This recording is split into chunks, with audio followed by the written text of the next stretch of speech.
ஹாய்ங்க எல்லாருக்கும் வணக்கம். இன்றைக்கி பார்த்திங்கன்னா மார்க்கெட் தாங்க போயிட்டு வந்தோம். மார்க்கெட்டில் ரொம்ப க்ரௌடுங்க. எப்படியோ ஒரு வழியாக காய்கறி எல்லாம் வந்து 1 வீக்குக்கு தேவையானது எல்லாமே வாங்கிட்டு வந்துட்டேன். கேரட் பீன்ஸ் எல்லாம் பார்த்திங்கன்னா ஜூஸ் போடலாம் அப்படின்னு ஏபிசி ஜூஸ் வந்து அத்தை எப்பயுமே எங்களுக்கு போட்டு தருவாங்க 2 டேஸ்க்கு ஒருக்கா. ஸோ அவங்களுக்கு வந்து இந்த டைம் வாங்கிட்டேன்.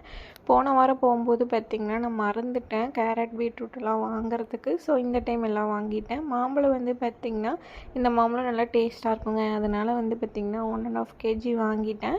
சப்போட்டா வந்து ஒரு கூறு மாதிரி கட்டி 50 ரூபான்னு சொல்லி விற்றுட்ருந்தாங்கங்க. அதுவும் வாங்கிட்டேன். அப்புறம் மாமனார் வந்து பார்த்திங்கன்னா காலிஃப்ளவர் வந்து கேட்டிருந்தாங்க. ஸோ அவங்களுக்காக காலிஃப்ளவர் வாங்கியாச்சு. இன்றைக்கி நம்ம வீட்டில் என்னென்னு பார்த்திங்கன்னா சிக்கன் தாங்க எடுத்துகிட்டு வந்திருந்தேன். ஸோ சிக்கனும் வாங்கிட்டேன். வெங்காயம் பார்த்திங்கன்னா 3 கிலோ 100 ரூபா அப்படின்னு சொல்லி விற்றுட்ருந்தாங்க. ஸோ அதெல்லாம் வாங்கியாச்சு. எல்லாம் வாங்கிட்டு ஒரு வழியாக வீட்டுக்கு வந்துட்டோங்க. ஓகே பாய்ங்க. எங்கள் விலாக் பிடிச்சிது அப்படின்னா மறக்காமல் லைக் பண்ணுங்கள், ஷேர் பண்ணுங்கள், சப்ஸ்கிரைப் பண்ணுங்கள். நெக்ஸ்ட் விலாகில் பார்க்கலாம்.